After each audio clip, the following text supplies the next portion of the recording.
Okay, Mr. Cooner, are we good to go? Okay, great. So I'd like to call the regular meeting of Township Council for Monday, February 3rd to order. And of course, I'd like to begin by acknowledging the traditional territories of the Coast Salish peoples, and in particular, acknowledge our valued relationships with the Katzie, Kwantlen, Matsqui, and Semiahmoo First Nations. With that, can I get a motion to adopt the agenda, please? Moved by Councillor Ferguson, seconded by Councillor Rint. Seeing no discussion, I call the question on A1. That carries unanimously. Get a motion to adopt the regular meeting minutes of January 27th. Moved by Councillor Rent, seconded by Councillor Bailey. Is there any discussion? Seeing none, I'll call the question on B1. That carries. Councillor Richter opposed. Can I get a motion to adopt the public hearing meeting minutes from January 27th? Moved by Councillor Rent, seconded by Councillor Bailey. Call the question on B2. That carries. Councillor Richter opposed. First delegation today is from Donna Morris. Did I pronounce that correctly? Please come forward. Here? Yeah, you just go ahead. Perfect. Just give us a general idea of your neighborhood and please go ahead. Okay. I did bring you all copies of this that you'll receive. Yep. My name's Donna Morris. I live at 992 212th Street, Langley. This is my husband, Don. Hello. We're here with a delegation today. There's a few people who couldn't be here. Yeah, there's our delegation there. We've sort of named ourselves the Campbell Valley Park Neighbors.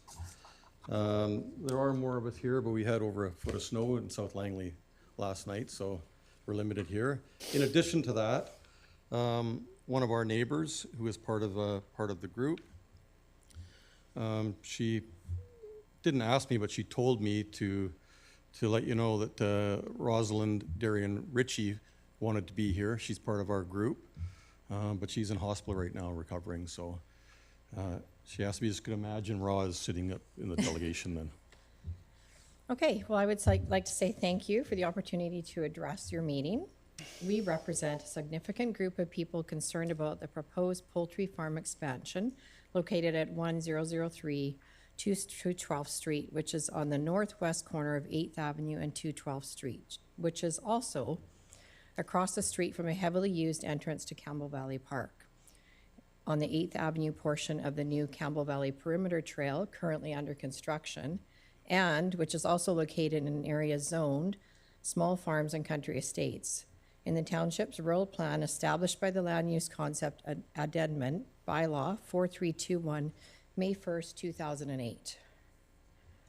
This stakeholder group of people includes adjacent and nearby property owners, equestrians who ride their horses down 8th Avenue and 212th Street past the said farm to access the 8th Avenue Campbell Valley Park entrance, joggers, pedestrians, and dog walkers who also use the 8th Avenue entrance to Campbell Valley Park, many of whom have signed a petition that is currently just in the early stages of collecting signatures, and some who have hired a QEP, qualified environmental professional, to help them understand the potential impacts on the proposed expansion. We would like to raise 4 points. Our first point, impacts on adjacent and nearby landowners. Neighbors only learned of this proposal through the Board of Variance application process. The proposal is to expand an operation that currently houses less than 10,000 chickens to one that will house 77,000 chickens. Neighbors are concerned about the increase in large traffic, odors, dust, aquifer drawdown and/or contamination, noise, rodents, and avian flu. We want to know how these stakeholder concerns will be raised and addressed in the Township of Langley permitting process. If this farm expansion is approved, surely this would be non-conforming use with the respect of the small farms and country estates zoning application to this site in the township's rural plan.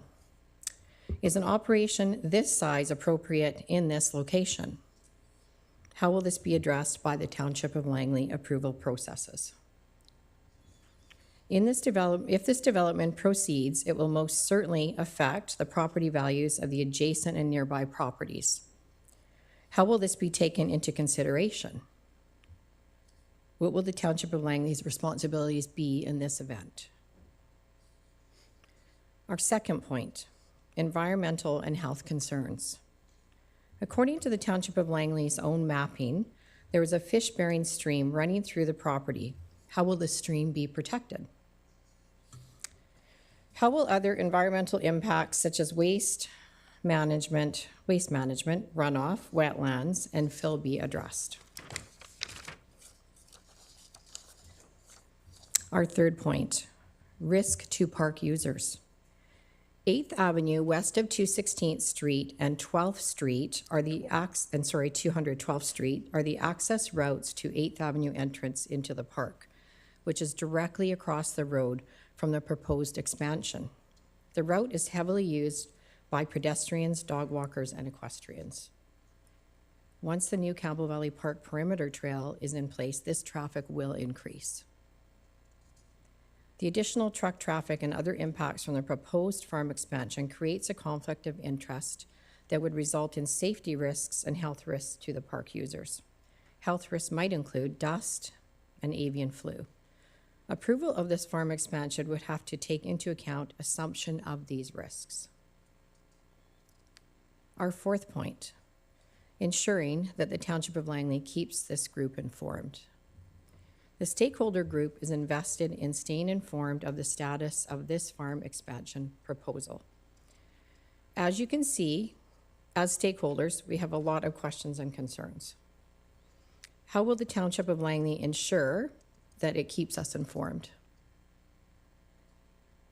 Who can stakeholders contact to obtain information on the building permit application process and other permits and approvals that would need to be granted by the Township of Langley for this farm expansion? To conclude, we want this council to know that we are fearful of this proposal expansion. We think it would be a mistake for the township to grant the required permits and approvals. We would like to be kept informed of the status and progress on this matter. Thank you for your consideration of these points. And does anyone have any questions? Yeah, there are some questions from council. Councilor Ferguson. Hello. Thank you for coming, Mr. and Mrs. Morris, and the folks from the Campbell Valley. Just a little bit of a Campbell Valley, being a regional director. Campbell Valley is a regional park, and certainly we'll pass those concerns on to them as well through Metro, and I'm going to see them this week. Their hands are tied being a regional, but certainly they can be, again, the information piece is important. I think that, and you are right, I have spoken with Rosalind, even the fact that even since she's been in the hospital, she emails me or text message me. I've known her for years. I did also give her in the past, I know you've had meetings, names of people that are very informative, both working with the regional district and also working with the provincial ALR, Agricultural Land Reserve and Agricultural Land Commission and commissioners, so that are knowledgeable of these kind of things. And also the staff members that are involved. I gave those contact information to Rosalind as well. I'm sure she's getting text messages right now as we speak. I did want to say you had something regarding an environmental professional involved with it. Can you help me out with that, what they're doing? Sure. We, the group, the delegation has hired a QEP to do a report on the surrounding neighborhood, the surrounding neighbors of this particular property. Okay, that's good. And you will work with us or keep us in the loop as what they're doing as well, because that's important for us to know. I don't see why we couldn't do that. Okay, very good. And regarding, and I've said that to anybody that'll listen, is working with the Land Commission and their right to farm and all that other legislation. The provincial body, we're a child of them. We're a kind of a municipality, so our hands set. But that doesn't mean to say we can't look after the environmental, the roads, the rivers and lakes and streams and all those other things that we can keep an eye on and work with them. But I really, really encourage you to, Rosalind's got the names of those people that work very closely with applications that go to the Land Commission, and they're a wealth of information. So I'm sure you can ask them, but thank you for coming. Thank your neighbors in the snow. I see a lot of friends and neighbors I've seen over the years, so thank you for coming. Councillor Thank you for Toons? having us. Yeah, good to see you. I did have a question. I recall that there was some concerns about the road. Could you describe the road sort of adjacent to the farm and the fact that, you know, there's currently trucks that can't actually get into the farm? Sure, the road is quite a concern, not only for the pedestrians, and once a perimeter trail is finished, it'll be cyclists, pedestrians, horseback riders, walkers, joggers, you name it. Lots of families. There's always people on the road on 8th Avenue and 212th Street accessing that entrance to the park. It's very heavily used. But that in its own is enough. But secondly, I'm not an expert, but I believe that the roads probably can't support the number of trucks that will be coming and going to this property as far as asphalt thickness, the size of the road, and what you know, the turns. The amount of truck traffic is going to be exponential coming and going from this farm. 77,000 birds. That's a lot of eggs. That's a lot of eggs that have to be moved to and from, from this barn, feed that has to come in, shavings that have to come in. Like, I'm not a poultry farmer, but, you know, I consider myself a farmer. I know the amount of product that going to have to come and go from this farm is a lot, and I don't believe the roads are built to handle that. Well, I just want to thank you for coming and yes. Thank you. I'm a horseback rider, and I ride down that road all the time. And horses are typically very fearful of big trucks, and it is a huge risk. There can be accidents, and when a rider is dumped off their horse because it spooks at a truck, then that horse can run around and cause other accidents. It can get hit, but it can cause other car accidents or run over. And the road is narrow too. It's not a double. It's a single road. It's a single road. It's not, it doesn't have a line down. I just recall that was one of your concerns, so I just It's a very wanted to- rural road. Like, I mean, this particular property has 11 properties that border it. He has 11 neighbors. So you're affecting a large amount of people that are and that's just the immediate properties to his property. And one of those properties is Campbell Valley Park. Have more questions? Councillor Richter? Yes, thank you both very much. You mentioned the four. Now, the four I've got written down here is impact on adjacent neighbors, environmental and health risks, access to park, and stakeholder information. Did I get those right? The third one is risk to park users, not Risk to access. It's park. risk. It's risk Yes. to park users. And I do have a copy of this for everyone. Oh, great. That I've given the Okay. clerk.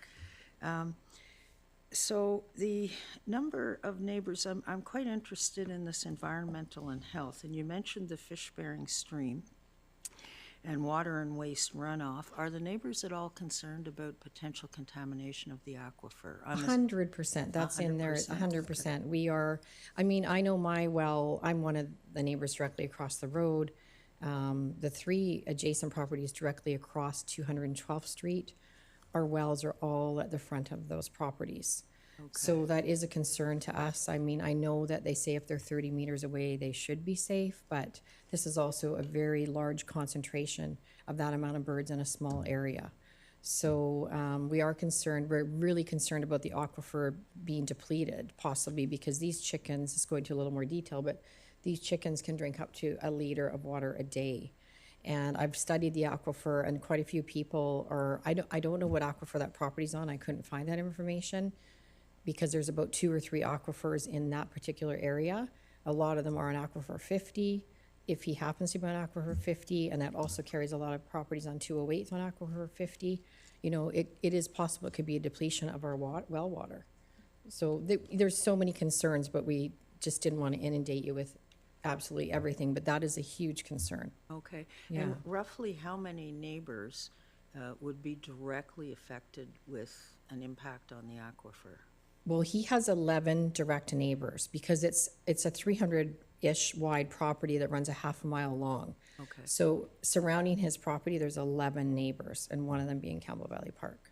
Great. And you talked about the stream being red. There's a red-coated stream running through his property, and a ditch coming down the side of his property is also coated yellow. And that whole area is on one big hill. So everything comes from the north and comes down to the south. And it all comes down towards that red So it's the creek that direction feeds of into the flow. Little Campbell River. Right. Okay. Now, you mentioned the location. I'm trying to picture Campbell Valley Park in my mind, and I'm seeing, of course, the main entrance, which is kind of right across Oh, the yeah, I street. apologize. We should have included a map. Sorry. Yeah. Which side is the access point that they're going to be impacting on? It is the northeast, but it's off of 212th and 8th Avenue. So the park runs as far as 216th, but it kind of comes back down 8th Avenue and then over to 208th. Okay. So it's basically the northeast, I guess. Northeast. Side. All right. Park entrance that doesn't have a parking lot attached, but it is directly across from the chicken farm. And the chicken farm is at a higher level than this? Slightly higher. Slightly higher, yeah. Okay. Have you had the opportunity to reach out and discuss this issue with the Metro Regional Parks at all? Yes, I tried. I went to the office. For lack of a better word, I did get shut down a bit. I asked to speak to their planner because I thought that this is a really important issue because I live there and I see how many people use it. I use the park all the time. We were walking on 8th Avenue all the time. I've lost my horses, so I no longer ride the park, but now I'm using the perimeter trail. And it's just a huge concern, really. Okay. Because for your information, both Councillor Martins and myself have sat on Metro Regional Parks, and that committee at that point in time did take delegations from the public. They apparently they just hired a new planner, Okay. and his workload is quite heavy, and he was too busy, according to Jill. I don't know who Jill is there. I didn't get her title, but to take a request from me, and they didn't offer me another solution. I left my name and number with the receptionist there at the west office at the corner 200th and 16th. So I do plan on pursuing that more. That was just my first visit to the office. Yeah. And You'd probably have to go through to the office of the Director of Regional Parks. that's what we're thinking. Yeah, we're just, Mike Redpath, I believe his name is. we're not professionals in this by any means, so we're just doing the best we can, as quick as we can. We all have other jobs, and we're just trying to, move through this. Yeah, we have reached out and talked to certain people and tried to find out, and we're sort of being advised that likely Metro Vancouver would probably take a neutral position on this, unless It's going to impact the it's going to park. impact Yeah. negatively the Little Campbell River, and if there's accelerated runoff from a 40,000 square foot roof, if their stormwater management plan can't support that. Right. Because Well, if it you'll will ever, impact the park, but in particular, the park users, and that's what the park is there for, and that's what they should care about. So we will follow up on your suggestion. Great. And my last question is, how has the TOL been keeping you informed to date on this? Have they been keeping That's you what we informed? want, or a contact person, or Oh, okay. That's what we're asking for in our point number 4 is, it's hard because, we're trying not to inundate the township and have everybody call. And so, this is what we're asking for now. We can delegate someone, and if you would be kind enough to delegate someone, we could keep communications open. That would help with the process a lot. You'd probably want to have some input to council when the process came before council for decision, right? yeah. How we love to. discovered this was we received a variance notice. Oh, okay. It was hand delivered because the mail strike was on. Maybe it's hand delivered regardless, but, and a lot of us have gated properties, and I just happened to be home that day and the gate open, and so we got the notice, and I believe it's within the guidelines, but it was only 4 days, I think, 4 working days before the variance hearing, And which just seems before rather, Christmas. which seems unreasonable. But, Well, you were successful at that because I attended the Board of Variance hearing where the variance request was rejected. yeah. So the presentations were sound and very positive. But I understand the frustration with the notification period, but in your case, you were successful. Well, we're very grateful that he applied for a variance, otherwise we would have no idea. And this isn't on here either, but speaking to the Good Farmer Neighbor Act. Yeah, so none of us had any idea of this proposal in our neighborhood at all, For nothing. the building permit, will the nearby landowners be notified? So we're going to get that clarified. I think what I'm going to do is recommend that right after the closure of questions from council, I'll move that the delegation be referred to staff for a report to council, which will clarify the Board of Variance request and any of the approval processes that are required. There will be good to clarify for council that building permits for the purposes of farming are not approved by council typically, but we'll get that clarified when we get to that point. Perfect. And we'll do that referral while you're all still here. Perfect. And thank you. I just wanted to thank you all for coming out today and letting us know about this issue. It's the first I've heard of it, so. Thank you. It's a appreciate big it very concern. much. yes, Yeah, thanks it's a for really having big us. concern. Yeah. Right. Councillor Bailey? Before I say anything, I have to ask, I live a quarter of a mile away from this, so am I in a conflict of interest? We can certainly have that, we can work with the administrator to confirm that.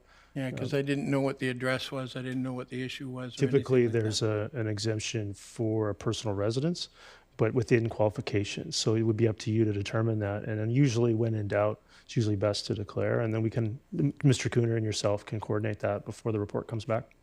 Okay, I'll be checking into that before I stick my foot in my mouth. Thank you. Okay. Great. Councillor Martins? Thank you, and thank you all for being here. Thank you for shining light on your concerns, and it's powerful when you have a group that comes together, and particularly today. Well, it's in the middle of the day, which can be difficult, at the best of times. But with the weather we've had, that really shows your commitment to your concern.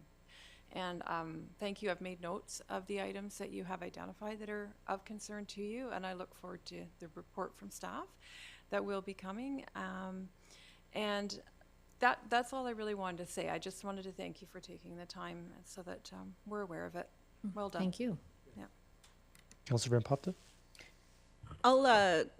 I'll say the same thing. I have heard of this issue. I have been contacted by one of you in the audience today before on this matter, and glad to see that you're out in force today to try and to get a comprehensive and coordinated effort in terms of communication on this application. So great job to coming out in the weather today for this, and thank you for your time. Thank you. Councillor Ferguson? Yeah, I just wanted to, I haven't seen your note yet. I think you've given it to the clerk. Yes, the clerk has So it. I will make sure, I now sit on the regional parks. So I'll make sure I send that information today to them and a little supplemental information. But you were, if I may, you were right in the fact that the regional park doesn't get that involved. But if there's environmental issues and other things, I've been in the area. I knew the former owner as well, and Rosalind's son and my son played baseball together. Oh, So I okay. know the area Familiar. very, very well. So we'll work on it. I also did give a contact for the Township of Langley a few weeks ago about who to contact, but we can keep going with that. And the mayor, I'm sure he's got some things to say, and I'll thank you again and all my friends and neighbors for coming today. Thanks. Okay. Councillor Kunst? Yeah, just a shout out to Roz. Get well soon. We'll give her that. Thank you. You bet. All right, so that's all the questions from council. So I'll move that motion here now while you're all still here. And we'll get some questions answered from staff, and then we'll start the process to have council get all the information related to the application and council's role in the application. Okay, and how will we get that information? That'll be on the public agenda in the future, but I'll clarify that as we go through that process right now. Okay. Okay, perfect. thank you very much. Thank you for listening, everyone. We appreciate it. Great, thank you. So I'll move a motion to refer the delegation to council to have the concerns itemized for council's information. Seconded by Councillor Van Popta. Is there any discussion about that? So I did also just attend the Board of Variance hearing where I first heard of the issue, and I've actually communicated with Rosalind directly about it a couple of times. And so definitely aware of the issue and definitely aware that the variance was declined, and have seen the road and reviewed the situation. A very thin lot with a significant ask and transfer of quota from Abbotsford. So we are aware of it. And my understanding, however, which maybe staff can confirm just right now, is that typically farming applications that comply with the zoning do not come to council for approval. Mr. Cooner?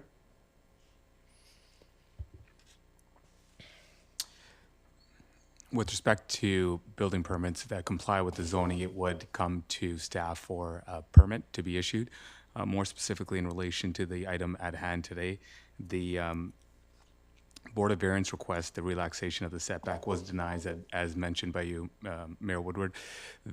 Automatically that canceled the application for the building permit. All right, so we'll get this information itemized for council, and we'll make sure that someone gets this to you as well. And we'll ask that it be expedited and brought forward relatively soon. All right, Councillor Richter? Yes, I was just going to request that when the report comes to council, could staff forward a copy of it to, I guess you're the contact person, Mrs. Morris? Yeah. So that they're aware that council will be getting a report and the date that we'd be getting it on? Mr. Cooner, you can take care of that. Yes, Your Worship. Great.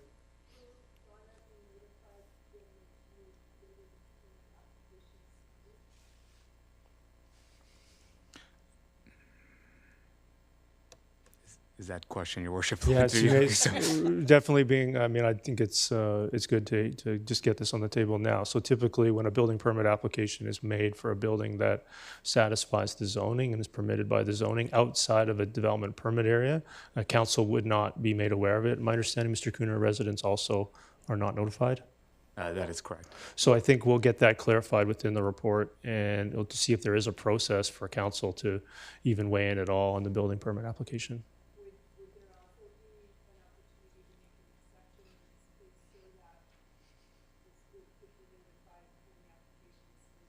Mr. Cooner, I believe we're treading on some interesting legal territory in regards to a property owner's legal rights to construct a building that complies with the zoning. That is correct, Your Worship. They have under their zoning, they have certain rights and entitlements, whether it's through development permits or building permits, and we have to be cautious on if we are trying to sway away from those rights or add or remove any of the items as mentioned when it comes to notifications or certain conditions. Do you believe you can have this to council for its next meeting on the 24th? Potentially. So we're going to, I think, stress that we'd like to see this soon to have these questions answered. I understand the process may be new to some or to most, but building permit applications are typically processed by staff unless there's a development permit required, and it's my understanding at this location that that's not required.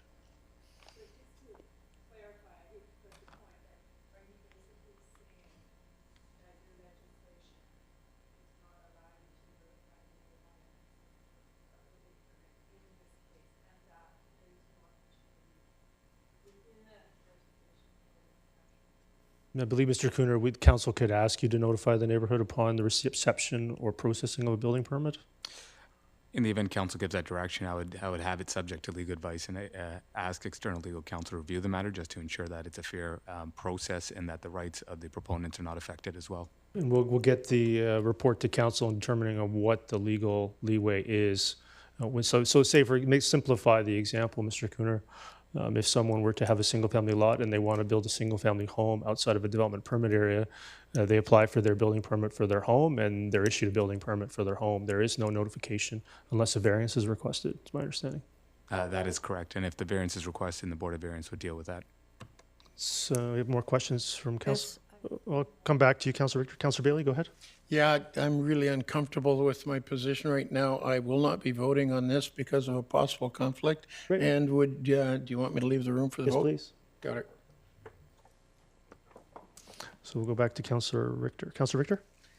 Yeah, I was just wondering, could the report, when it comes from staff, address whether or not council could be advised that the permit was coming and when it was coming?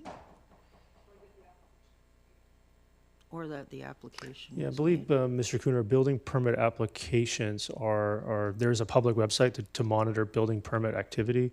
I'm not sure if that would be made available, but you can check that, and that does. Okay. I see the person that runs permitting, licensing, inspection, Mr. Roberto Cesaretti, is right back there. He can help you out on the process. Sorry to point you out in the audience there, but he can also potentially take your contact information and then follow up with you as well. Mr. Cooner, I think we're getting the point that council wants to adjudicate this relatively quickly. Could the report still clarify whether or not council could be notified? Mr. Cooner, you can clarify that? Yeah, we can explore those options. Thank you. Great. So with that, seeing no other discussion, I'll call the question on that request for a report under C1.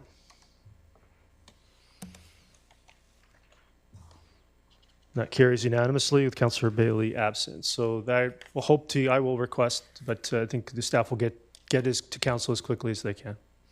All right, thank you. Reports to council, item E1, 2025-2029 facilities renewal plan. There are 3 options outlined. Just any member of council have any questions? If not, I do have a motion to propose to council. Seeing no speakers, Ms. Bauer, will you maybe bring that up for us, please? Oh, we have a speaker now. Councillor Martins. Thank you. Or I can wait till your motion. If you have That's questions, go easier. ahead. I do. Go ahead. Yeah. Yep. Okay. What I wanted to check is with this facilities renewal plan.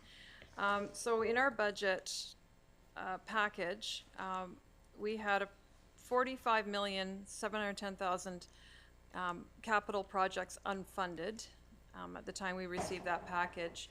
And then I see this plan is to cover $22,535,000, so approximately half.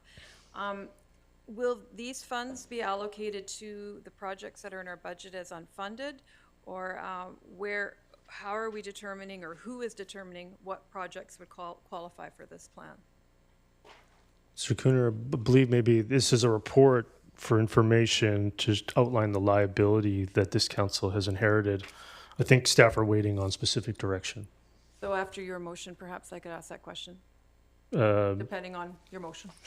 Yeah, the motion, we could process it, and if you want to come back to more questions, that'd be fine. Okay. Ms. Bauer, can you bring that up?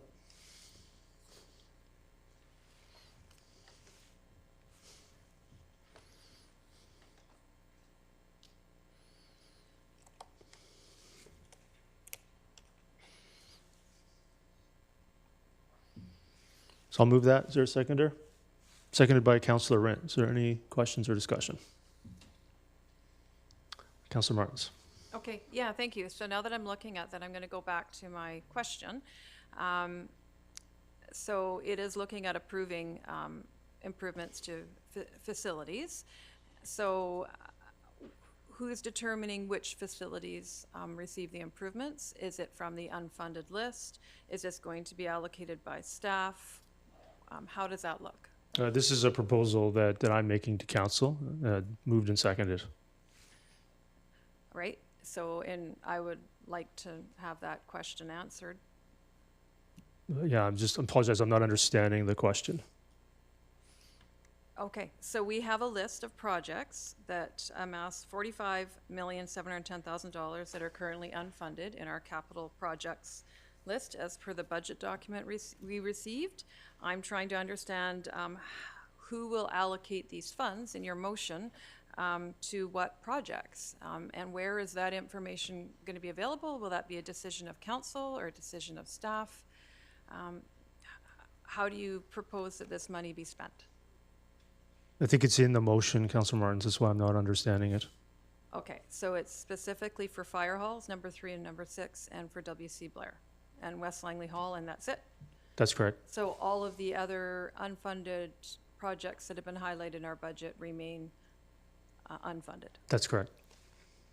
Okay, and the reasons for these choices, are they the highest priority, or how did we select these? Well, we didn't select them. I proposed it to council, and this is a highlighting a focus on in the capital sheets. We have a number of facilities that are having roof leaks and other envelope issues. So it focused on those issues and added a renovation for Hall 3 based upon the request in the budget. Okay, and to be funded by external debt rather than putting it into the property taxes, is what I understand. So are we perhaps kicking the can down the road? Is that rhetorical? If you'd like it to be. Okay. Councillor Richter? Okay, I'm not quite clear on what exactly we're doing here. We had 3 options presented, including one that requires establishing a funding amount from property tax increases. But this does, how does this link to any one of the 3, or does it? Is this a standalone that we're just gonna approve additional debt now for another 9.76 million?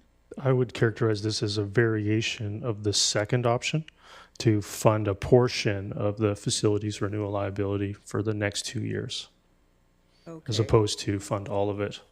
So does that mean the budget bylaws that are coming in front of us today, that includes point 92 to establish a facilities renewal reserve funded by an increase in property taxes, does that mean that that particular budget bylaw is null and void now? Mr. Cooner? Through your worship to Council Richter, no, this is a separate item. This is in relation to the facilities renewal plan and the reserve, and this would be a separate external debt with a 10-year amortization rate that would be brought forward with a separate borrowing bylaw. Okay, so we know that the external borrowing right now has gone from 168 million, which is what this council inherited, to now 688 million, and I believe we added another 14 million to it last week. So what does with this motion, if this motion passes, what is the new total external borrowing? So again, Councillor Richter, you continue to state that the external borrowing is that figure. No, That is Mr. not Mayor, correct. I didn't ask for you to respond to the question. I believe this is one that staff should respond to, because there was no budget workshop. There was a workshop, in No, fact. we got the budget on a Thursday, and we decided it in less than an hour on a Monday. That is not a budget workshop. So I'm getting, as you know, all questions flow through the chair. Your question is asking about the addition to $700 million in borrowing, which the premise is false. The current state of township debt is outlined clearly in the budget presentation. I would refer you to that. Okay, maybe what I should do is rephrase my question. What is the total of all the budget borrowing bylaws approved to date by this council, including this additional 9.76 million? Mr. Cooner? The additional borrowing bylaws? And I'm not talking about the borrowing bylaws that have gone through the other levels of oversight. I'm talking about the borrowing bylaws that have gone through this level of oversight. The total approved loan authorization bylaw will be roughly 667 million. 667 million. No, Mr. Dam, that includes the previous council as well. Is that correct? Yes, this is the total. And That's the total from the previous council was 168, is It that was correct? approximately 175. No, well, I'd like to hear from staff what it was. As you know, Councillor Richter, all questions flow through the chair, and that's been clearly outlined to you Okay, on multiple know what, occasions. Mr. Mayor, you've got to stop muzzling the Point, council excuse me, members. it's just, we have a point of order, Councillor Richter. Councillor Ferguson, we have a point of order. All I'm saying is for all of us to work. I know it's trying times now, what's going over the U.S. and everything, but You have a point of the order, thing though, is, Councillor Point of Fer- order, yeah. if we're going to have order, please, let's have one person speaking at a time and no interruptions. Let's have some little bit decorum at the table. That's I my agree, point Councillor of order. Ferguson. We'll go back to Councillor Richter. Councillor Richter, if you could not talk over me, I would appreciate that. Councillor Richter, go ahead. Okay, I don't think I'm the one that's doing the talking over, Mr. Mayor, but we'll leave that discussion for another day. So, Mr. Nam just stated that the borrowing that we have now is 676 million, which includes the previous council's debt. What was the total of the previous council's debt in that 676 million? Question number one. And question number two, does the 676 million include this 9.76 million that this particular motion proposes? Yeah, so the debt from the previous council in November 2022 was approximately 175 million when you include the non-MFA debt for the Langley Event Center. You continue to refer to it as external borrowing when in fact it is external borrowing bylaws that may or may not be utilized to their full extent. Mr. Nam, can you confirm whether this proposal, if endorsed by council, is included in the number you gave? No, it does not. Yeah. So it would be 676 plus 9.76. Is that correct, Mr. Nam? Yes, you would have to add another 9.76. Yes, Yep. thank you very much, Mr. Nam. I appreciate that. Councillor Bailey? Yeah, I'm going to speak directly to this, this motion because if this, say this doesn't get passed, okay, and it goes to next year, so the 9 million this year could very easily bump up 10 or 15% with the way things are going, and that's on the light side. And I think that's the reason we're in this situation right now, is because we keep looking at things that are too expensive to go and to do now. I look at Hull 6 has got a leaking roof, so you know, maybe instead of this boring bylaw, we could get some buckets and put it on the desks of the people in there. Hall 3, I have lived through unfunded renovations of fire halls, and let me tell you, they are in complete violation most of the time of WorkSafe BC's OH&S regulation. W.C. Blair is one of the most utilized facilities that we've got in this in the township. And again, you got leaking roof and 1.25 mil for West Langley Hall. I can't imagine, having been in that hall a couple of times, when the last time any money was spent on that hall, because from what I understand, and I'll ask through the chair, is this just the roof, or is this a lot more in the building? Through your worship, to Councillor Bailey, this is the roof and the building envelope. Okay, so if we don't fund this one, yeah, we can look at another facility even further degrading and possibly getting used. You know, when I looked at buying a house, I borrowed money, like almost everyone in the world does. No one has 1 million in cash laying around unless they're exceptional. And when I started my business, I also borrowed money to get my business up and running. And that is what most businesses do, and that's what I view this as, a business. So when it comes to, as long as there is a plan on paying back the thing, I very often view that the interest on a loan is much less, especially nowadays, than the inflationary costs. You keep kicking these down the road and keep kicking them down the road, and you get in exactly this kind of situation where they cost a lot more. I shudder to think what would happen if we don't pass this, and we'll come back at a much higher rate and a much worse condition of the building. So I am strongly in favor of this motion. Councillor Pratt? Thank you, Your Worship. A couple questions, one through yourself to staff, and then another directed towards yourself or anybody on the council who can answer it. The way the motion is worded, and the last sentence there, funded from external debt, does this motion limit how that external debt is serviced, or how many potential funding sources are there to service that external debt? Mr. Nam? I think we would contemplate that this would have multiple options for council to consider in the 2026 budget. We can provide the option when we bring forward the loan authorization bylaw. And that loan authorization bylaw, to your point, Your Worship, we're anticipating then these projects being funded in 2026, not this year.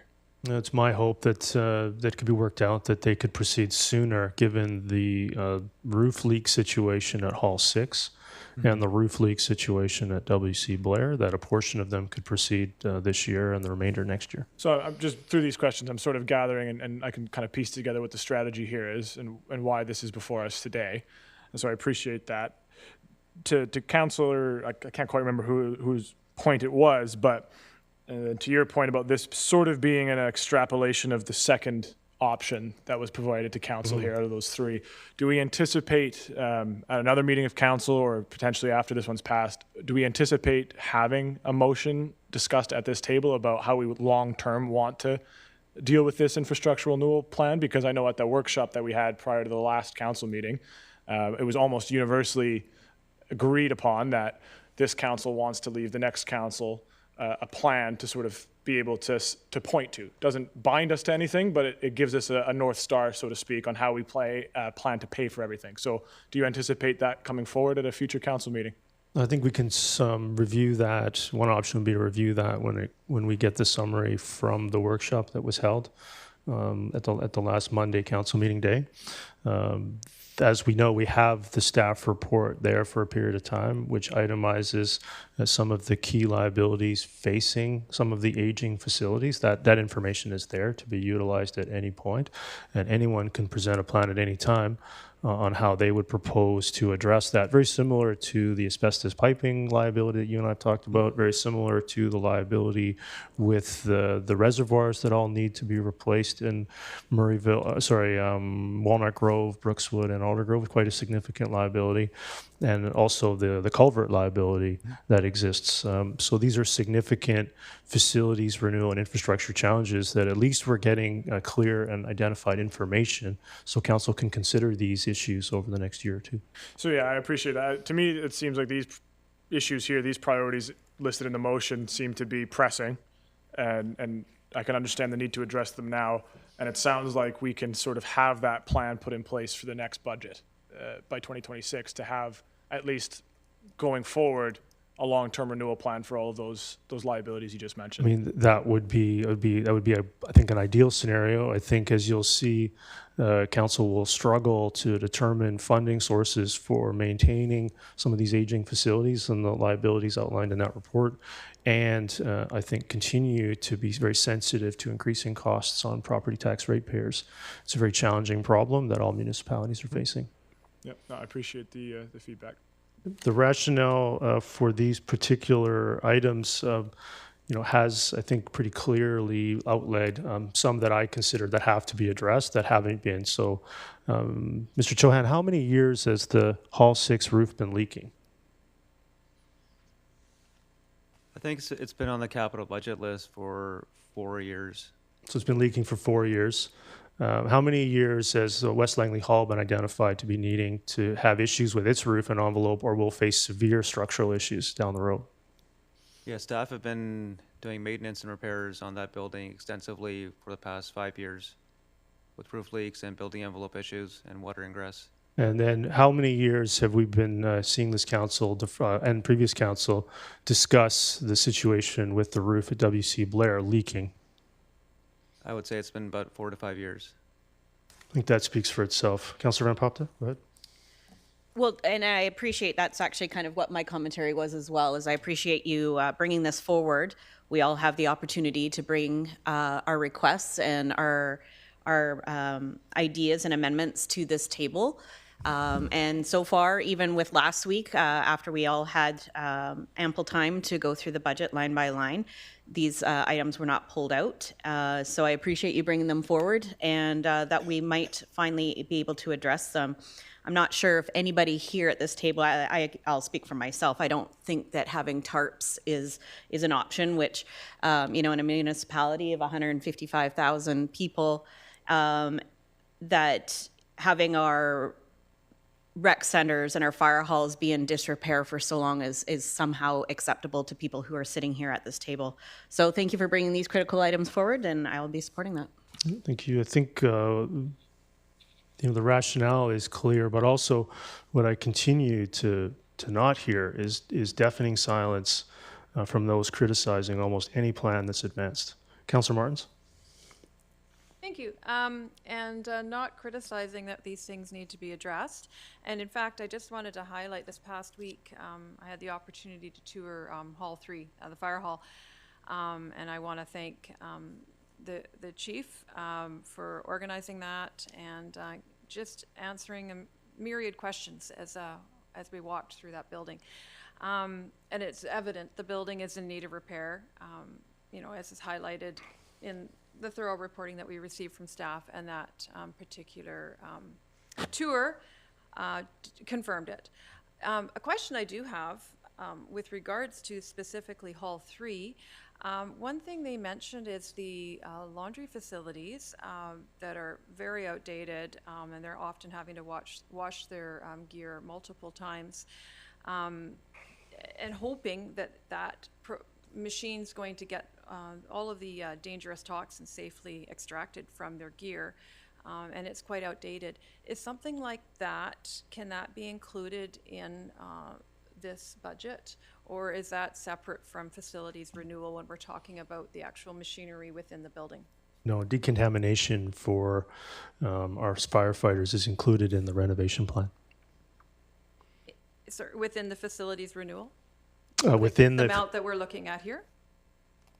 that component is included within the $2.8 million request to renovate Hall number 3. Yeah, okay. So And that's included within the 5.75. that is excellent. I'm really glad to hear that. That was really concerning to me when that was brought to my attention, that they were being put at risk. And I'd like to ensure the safety of our firefighters is paramount. So thank you.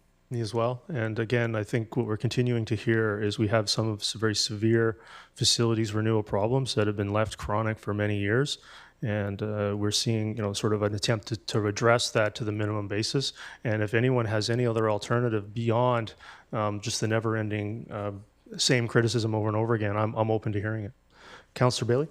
Yeah, I'll speak to the washing machines. There are two different kinds of washing machines that are used in Hall 3 specifically, but in most halls. One is for the gear and removal of contaminants on the turnout gear. The other one is even more embarrassing in Hall 3. That is what they have to wash their stationware with, and I don't even think you would put that washing machine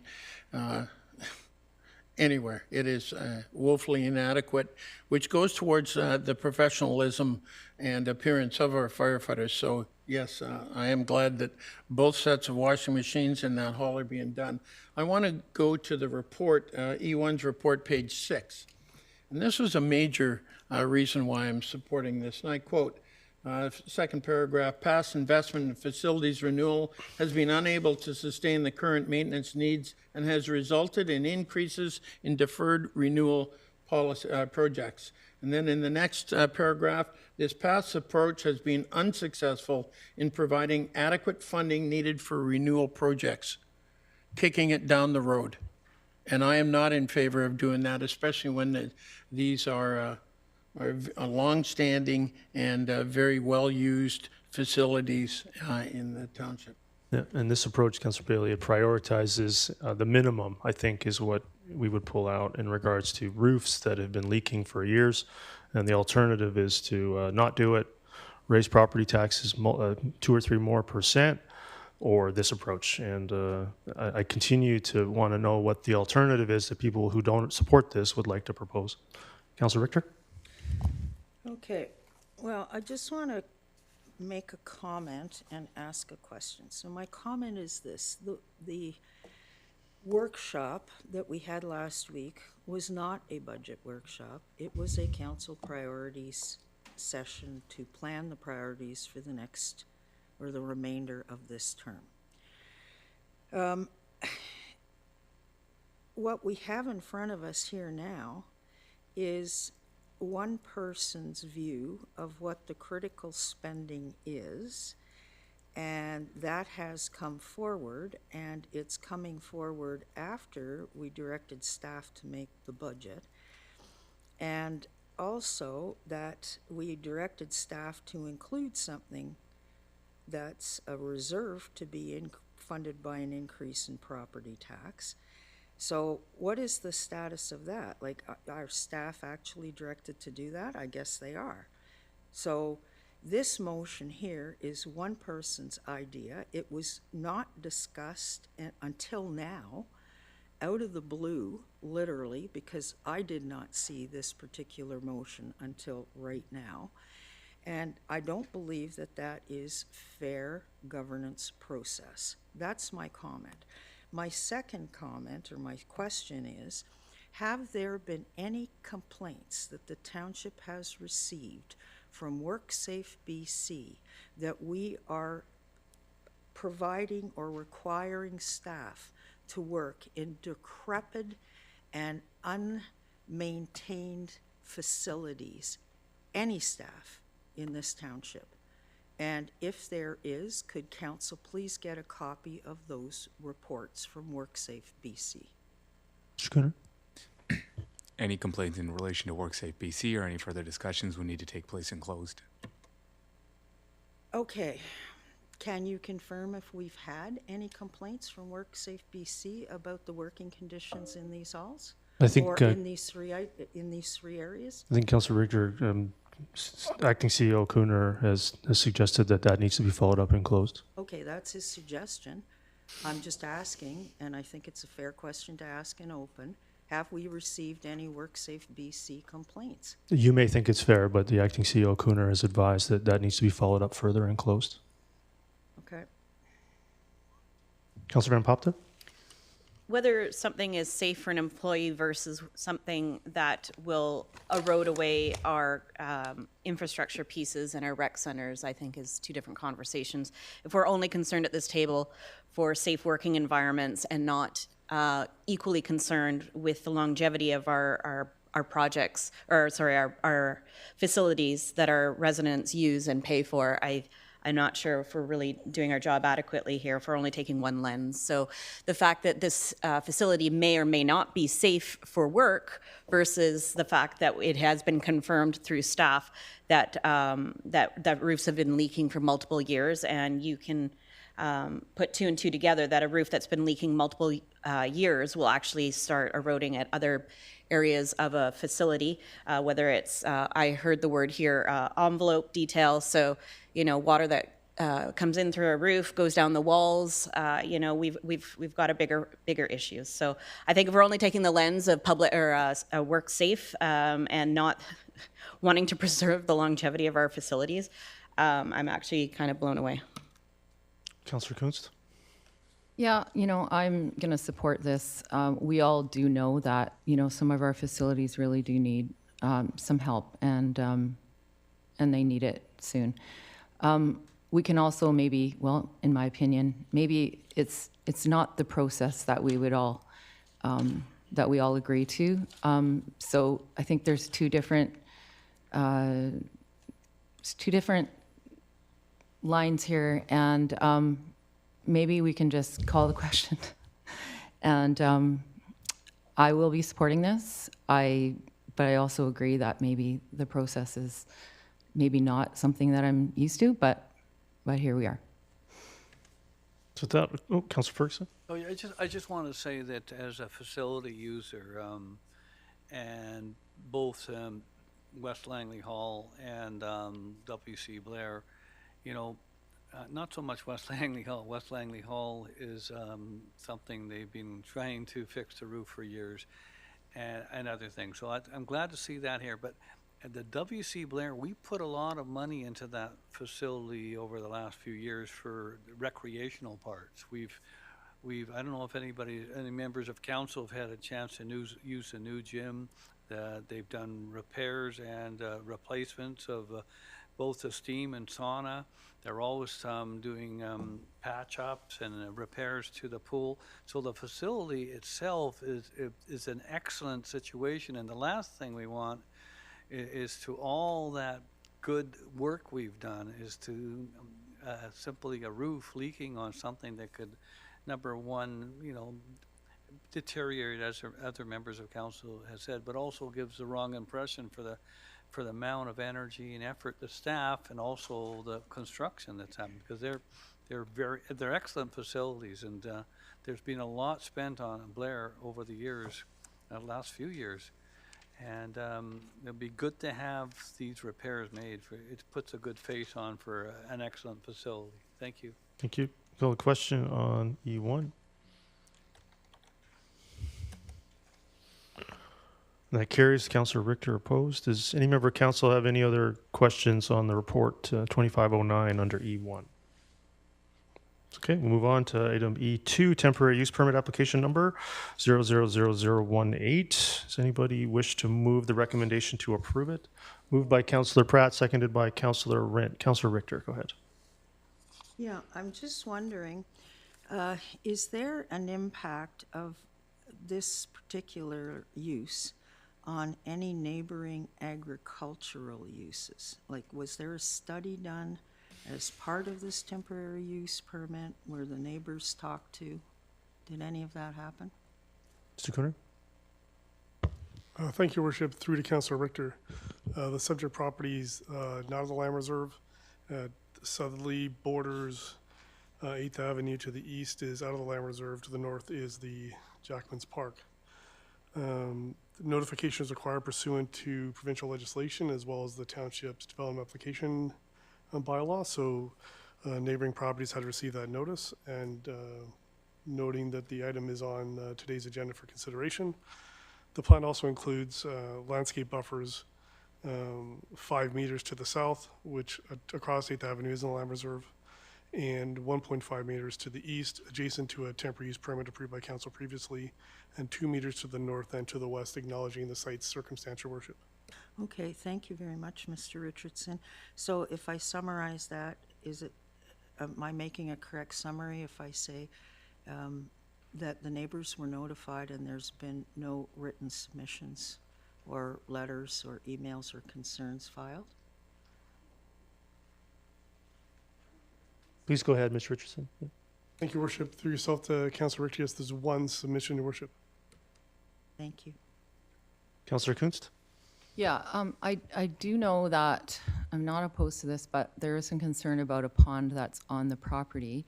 And we do know that we have issues in our community with people filling in ponds or water courses. You know, I would imagine that they would get the proper permits and everything, but I believe that was one of your concerns, Ms. Cast, was the water? Yes, water.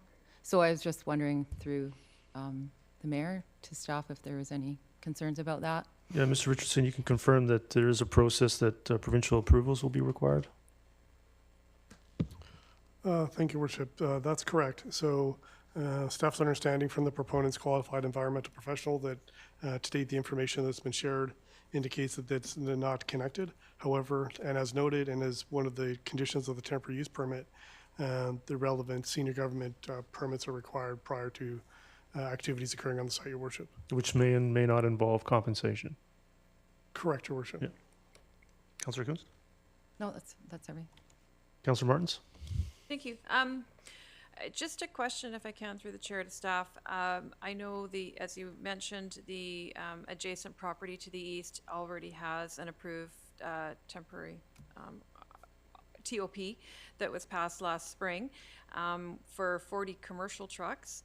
And this one is for an additional 90. I know that 8th Avenue is part of the Township of Langley truck route, but I'm just wondering if there's been any issues or complaints with the volume of traffic or concerns about the quality of that stretch of roadway to accommodate all of these trucks. Mr. Cooner? Through Your Worship to Councillor Martins, identified to these temporary use permits are received by staff and circulated through our transportation group, as long as with our operations staff as well. To date, there's been no indication of concerns in that regard. However, the temporary use permit is subject to the Township Subdivision Development Servicing Bylaw, and those will be beholden to the site with respect to those items. In particular, the temporary use permit conditions include driveway access and egress considerations, the adequacy of those, as well as pursuant and consistent with council's previous direction, items about tracking of materials onto the roadway, as well as signage, which is consistent with council's previous direction to staff. Thank you. Councillor Bailey? Yeah, I looked at this pretty carefully because we've had a number of people come forward asking for such a facility. And when I saw in there on page 3 that it is going through all the senior government and regulatory and all the other oversights that are going to be applied to it, and it looks like it's a very well planned outline, plan on this thing, footprint on this one. And yeah, I'm really glad to see this coming forward because the truckers are having a very hard time. We're trying to do all kinds of things to accommodate this, and I think getting 90 trucks into a facility that is specifically built for this and going through all the environmental oversight, I'm really glad to see this coming forward. Yeah, I concur, Councillor Bailey, and certainly there's a strong need for additional truck parking capacity in the Township of Langley. We've heard loud and clear about that. I respect the concerns about the environmental. That's been outlined in the report, and that compensation may come from that, and that it's not connected to the stream network. So I think this one is something that has to move forward, in my opinion. I'm hopeful that it does. I certainly view this as a vastly superior approach than arbitrarily choosing to remove land from the agricultural land reserve at whim for the purposes of truck parking. That is not acceptable, and to me, this is a much more advanced and proper process in which we can expand truck parking capacity while preserving the ALR. So with that, I'll call the question on E2. That carries unanimously. Bylaws for first and second reading. Official Community Plan Amendment Rezoning Application Number 100276. Bylaw Number 6095-6096. Moved by Councillor Pratt, seconded by Councillor Rint. Is there any discussion or questions about F1? Seeing none, I'll call the question on F1. That carries unanimously. G1, bylaws for first, second, and make sure there's no F2. No. Bylaws for first, second, and third reading. Item G1, Drainage Development Works Agreement bylaw number 6083. Moved by Councillor Pratt, seconded by Councillor Rint. Is there any discussion on G1? Councillor Ferguson. Yeah, just a real quick question, if I may, through the chair. Do we still have a lot of development works agreements, or are they something that's only used periodically, if I may, through the chair? Your Worship, to Councillor Ferguson, development works agreements will be used in certain areas in relation to community stormwater detention facilities, our infrastructure that's been identified in documents. Certain neighborhood plans will have development works agreements attached to their applications. Okay, I know that there was another one, a management works agreement. I don't think we're using those too much more, but certainly drainage, I guess, are around. Thank you. Thank you. Call the question on G1. That carries unanimously. Item G2, Culvert Infrastructure Loan Authorization bylaw number 6110. I'll move it, seconded by Councillor Rint. Councillor Richter. Yes, I just wanted to ask a question through you to Mr. Nam. Mr. Nam mentioned earlier that our external borrowing would be $676 million. That's before we added, or council added, the $9.76 million earlier. So in that $676 million is the value of the $14 million of this new debt included. Mr. Nam? The amount stated previously did not include this loan authorization bylaw. Okay, so this loan authorization for an additional $14 million would be, so the 676 plus the 976 is 685.76, and this would now be 685.76 plus 14 million. Mr. Nam? You can always follow up as council as well if you're... Just looking at my number, if I stated 667, that might have been a mistake. No, the number you I have stated 676. If you could let staff answer, Councillor Richter. Sorry. The number that I have here is 661, adding this 13 million, or 14 million will give us the 675, not including the previous mentioned facility renewal debt. Okay, so it was included in the 676 or 675. All right, thank you very much. I just think, Mr. Nam, from now on, you or Ms. Ruff are just gonna have to have this at the ready for every council meeting. Councillor Bailey? Yeah, I look at this and I'm really glad this is going ahead because I don't want another 40th Avenue. And that seems like that is a possibility. And I see the interest rate is 4.24%. Is that now lower, through the chair? Is that now lower because of the interest rate that recently was lowered? Mr. Nam? Yes, the 3.98 is the current indicated rate at MFA website. Okay, yeah, it's about time we get to some of this. So when I see how many culverts we've got and how many different forms of handling the water we have in this township, it's about time that we take care of things proactively instead of it closing something like 40th Avenue for how long now, and it's going to be in the future because we don't have control over that. So yeah, I really don't want to see any more of these culverts collapsing because we're not ready to pay for them. Councillor Van Popta? Through your worship to staff, how many critical culvert do we have within the township? Critical or high importance? Through your worship, I'm just going to bring that number up. Now, is that the condition? Yeah, sorry, the state of the condition. I believe it was somewhere in around just over 100. Okay, so I guess the risk being that if we don't start funding these proactively, we could have up to 100 road closures within Langley while we play catch up with trying to repair some of these critical items. So I guess if some members of council here wish to see that as the outcome of not supporting a loan bylaw for, a loan authorization bylaw for fixing some of these 100 critical or high important culverts, I guess that's their prerogative. Councillor Ferguson? Oh, there we go. Councillor Ferguson, go ahead. Yeah, I did want to say that I know there's 100 that I threw the chair to Mr. Rule, imagine, or someone else, is that even though 100 are extreme or in need, it's that we have, is it over 8,000 culverts in the TOL, if I may, through the chair? Rule? Through your worship, yes, that's correct. Just over 8,000, and just for the record, it's 117 culverts that are critical to monitor, replace.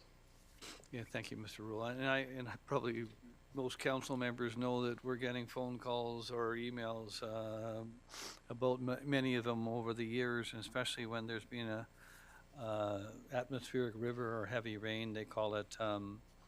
We had a very, very good meeting with the Langley School District last week, and one of the things they made sure they put on their agenda is what's the status of 40th Avenue, I guess the culvert. Is there any chance you can comment on that again, Mr. Rule? Yeah, Mr. Rule, the current status of that?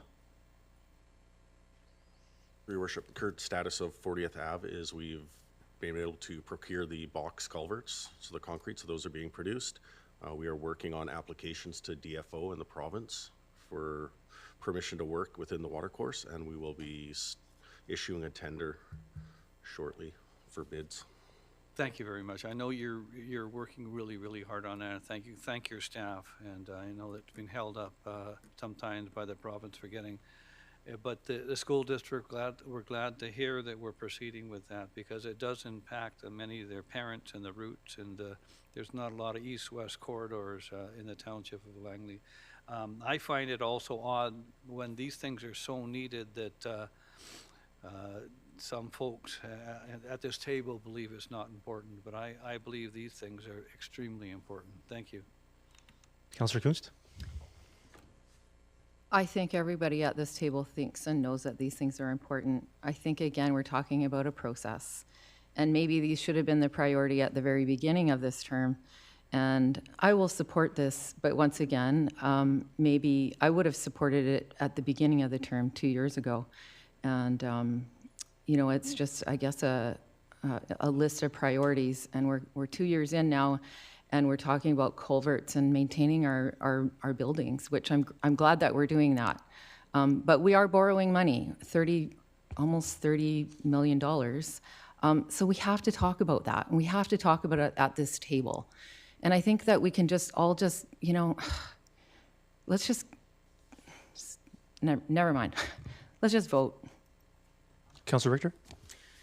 Yes, I just want to clarify again with Mr. Nam that I've written down the numbers correctly. So this 14 million is added to the 661 million to come up with 675 million. Is that correct?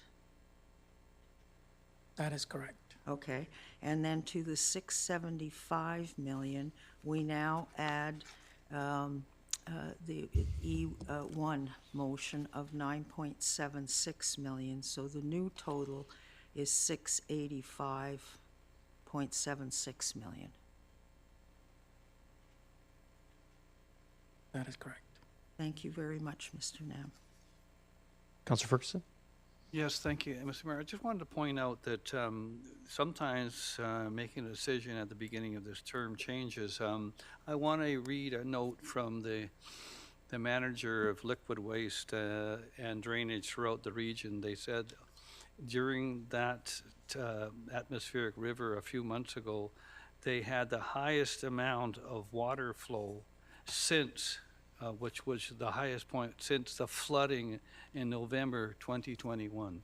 So this just happened a few months ago. We didn't know that we would have to go through this particular system right away. We could plan for those accordingly, but that atmospheric river that happened just last year did have a huge effect on the region. Thank you.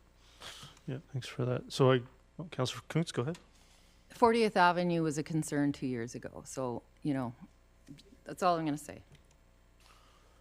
Yeah, so I think it's, and obviously support this direction. I think this is again, similar to the previous one on facilities renewal. I'd characterize this as the bare minimum for the next few years to ensure 40th Avenue doesn't repeat itself. I think in the long run, council does need to look at a plan that's starting to be implemented in this budget specific to infrastructure renewal requirements within the 5-year plan, seeing that 1% in the projection of the 5-year plan, which is different than previous years, where I do believe as Councillor Bailey highlighted, was kicked down the road for year after year after year. And so we are hitting a bit of a wall with leaking roofs for years, culverts that fail, with no real funding source to address it. And I think that's some of the core confusion that we're starting to see out there. You know, people are quoting the debt number and they can't even get that right. And then they're trying to also highlight that this is just one big bucket, when in fact, there's a situation of differentiation of funding sources that lead to the capital plan. And some of this infrastructure renewal issues around culverts and facilities only have one funding source. And I think that's the core issue we're dealing with. And I think we're dealing with it in a measured, realistic way. And I think I would highlight the amortization periods on these very similar to something Metro Vancouver does as well with its infrastructure renewal program. So I think I'll just leave it there. I support it. And I continue to look forward to engaging with the public on the nature of this plan and why it makes sense. Call the question on G2. That carries to Councillor Richter opposed. G3, Langley 2025-2029 5-year financial plan bylaw, development cost charges, reserved fund expenditure bylaw number 6105, 6106. I'll move it. Seconded by Councillor Rent. Councillor Richter, go ahead.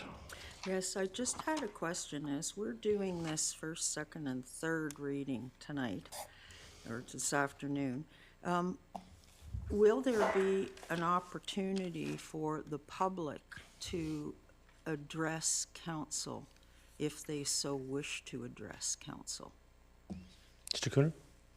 Your Worship, to Councillor Richter, the online surveys are available for the public to provide submissions, and the public can also provide correspondence or submission to council directly. Okay. And will that come to council before the final reading? Mr. Cooner? Your Worship, to Councillor Richter, the surveys and the survey results would come to council for its information. Okay, so but will we get it before final, or is final coming through at the next meeting? Mr. Cooner? Your Worship, to Councillor Richter, it will be received by council prior to final. Okay, thank you. Councillor Pratt? Yeah, thank you, Your Worship. And through yourself to staff, I know that there wasn't quite enough time, and that's on me for having this for this agenda. And I was just wondering if for the next time we see the bylaw coming back, if there could be some information given to council around on the CAC front, since we've started collecting CACs, what the lowest number on a yearly basis was for the collection of CACs. And then I know that because we have a bar chart that shows DCCs going back a number of years as well, having the sort of specific number about what the lowest figure of DCC revenue was since we've collected them. I think that would be, at least for myself, helpful information, notwithstanding the fact that, yes, the numbers per unit that we've collected in DCCs and CACs over the year have changed. It would still be interesting information to know. So just wanted that out there. Thank you. Yeah, thank you. Councillor Martins? Thank you. And just working this through in my mind, and I just want to preface my comments. When questions are being asked, it's not necessarily with suggesting opposition so much as getting clarity. So I would appreciate if maybe people wouldn't be so quick to jump to conclusions about other people at the table. So the first question I have, looking back at the item I did ask last time, and I'd like to ask it again, with regards to the $200,000, it's a one-time amount from lapse. It says for animal control from lapse. Being that it's a one-time, I guess I'm a little perplexed by what that one-time amount is intended for. That must be something separate from whatever the contract may be. If I could get some clarity on what that figure is covering. Mr. Cooner? To Your Worship, to Councillor Martins, that is a placeholder estimate of associated one-time transition cost that may be required in the event a transition occurs. That would be capital in nature. All right, just a follow-up to that, a transition cost for capital. What's the capital? Because we own the building, so that's what I'm not understanding. Mr. Cooner? Those capital costs would be determined at a later date once a report to council is considered and the options are given to council for its consideration. So we have no idea why we've come up with this random number of $200,000. I guess there must be, I'm assuming there's some rationale by staff, and that's what I would just really like to hear. Mr. Cooner? Your Worship, to Councillor Martins, it's a placeholder estimate at this time, and it's just associated one-time transition cost in the event that item is even used, and those costs would be borne in the event that $200,000 is not even used for the transition costs, and that item would be given to prior year surplus. Okay, so following along that line then, so the annual contract, that falls under the Universal Services Special Contracts, is that correct? That lapse contract should be included under service and maintenance contracts. Okay, and is there a reduction in the 2025 budget in this regard, or is it the same as last year, or what's that look like? There should be, I believe there is a CPI increase in the 25 budget, not a decrease. Okay, so we've actually added an expense by potentially bringing animal control in-house in 2025 of $200,000. Mr. Cooner, I believe you've answered that now twice in regards to that it's a placeholder for potential capital expenditure if council were to choose to move forward with that.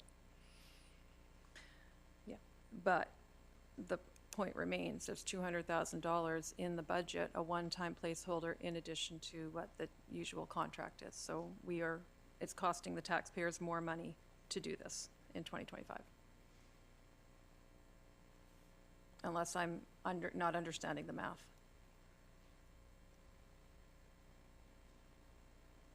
If there's a question, can you clarify? Yeah, please tell me I'm wrong. I'm trying to understand the math here. Where does the balance out of the 200,000 one time come out of what's over here? So failing that, you're saying all there is a CPI increase. Otherwise, things remain the same. So it's costing us more money to consider bringing animal control in-house, $200,000 at this point. Okay, I won't ask the question, I'll just make that point. You have a point of order, Councilor Richter? Go ahead. Yes, I'd like to know why that question can't be answered. It's a perfectly reasonable question. I think, Mr. Cooner, you've answered it twice as far as I can tell. I didn't understand his answer either. Mr. Cooner, you want to try again, maybe? I don't know. Can I just have the question repeated again, and I can attempt? Go ahead, Councilor Martins. Sorry. You want to repeat the question? Because I don't think I think we feel like Mr. Cooner's adequately answered it. Yeah, I don't have an answer to my question, and Mr. Cooner, I appreciate your attempts to do so. All I'm trying to understand is we've got a one-time $200,000 cost added to our budget in 2025 for the animal control coming from lapse for a transition of which there's no clarity on what that money is covering, and yet in the contract costs, you said there's actually an increase, a typical CPI increase, so there's no reduction in the cost on that end. So what I'm seeing is it's costing the taxpayer $200,000 additional funds to bring animal control in-house at this point. So that's all I'm trying to understand if my math is wrong, and I would appreciate, because I'm just looking at it as a layperson, I'm a board member, I'm not an accountant, trying to understand the numbers here. That's all. Yeah, I mean, Mr. Cooner, I believe if there was any formal direction to proceed further, the cost and the implications and any adjustments would be outlined in a report to council. That is correct. Staff have to essentially include the CPI increases in budget for lapses as the transition has not occurred yet. And just to be financially prudent, there's a placeholder estimate of associated one-time transition cost in the event the transition actually occurs. And that amount is the estimate as a placeholder. In the event the transition doesn't occur, that $200,000 would be in surplus. Okay, so if it doesn't occur, and you said it goes into surplus, what happens to those funds? Because on the front end, it's increasing property tax marginally. So what will happen to those funds? So prior year surplus does not impact the property tax increase. So it doesn't. I'm not sure what you mean by suggesting that it does. If it's included in the budget we are voting on, where else is the 200,000 coming from? It's not coming from property tax. It's coming from prior year surplus. The one-time placeholder. That's right. Okay. So it does not raise property tax, so please do not suggest that it does. Councilor Richter, go ahead. Yeah, I just want to clarify what it is we're voting on. Now, I know that the motion has been moved, that's on page 7, but I see on page 8, there's an associated motion. Was that included when the motion was moved? No, Or it was will not. be? We only moved first, second, third reading to the bylaw. Okay, so we're just voting on the first two paragraphs there, the first, second, and third, and the first, second, and third DCC expenditure bylaw. Thank you. Is there any other questions on G3? No, seeing none, I'll call the question on G3. That carries. Councilor Richter opposed. And so I will move the associated motion. Is there a seconder to that? Seconded by Councilor Wren. Is there any discussion? Councilor Richter, go ahead. Well, what is the purpose of this? The purpose of this is to give direction to council, to give council flexibility down the road, to review these bylaws before they're made permanent. Okay, and why these particular bylaws? These particular bylaws would have potential funding options to either make them permanent at lower amounts or not use them at all. But we've already done borrowing bylaws on them. That's correct. So now you're putting all these borrowing bylaws that have been approved by council on hold. Is that correct? No, that's not correct. Mr. Nam, perhaps you can help Councillor Richter. I believe the motion directs staff to maintain the loan authorization as a temporary source until a direction from council to take the debt permanently. Oh, so we've approved the temporary borrowing on these, but we're not approving the permanent borrowing on these, or we've approved it, but we're putting it on hold. So what is the total amount of these three bylaws together? It's Of six. borrowing. It's six bylaws. Mr. Nem, do you have Six those? bylaws. Do you have those totals close? I believe it's around 185. I would have to add it up. Just a point of clarification, I don't believe we brought temporary borrowing bylaws for every item mentioned as well. That's correct. Some of those would have to be completed by council. That's correct. Okay, so now I'm really confused.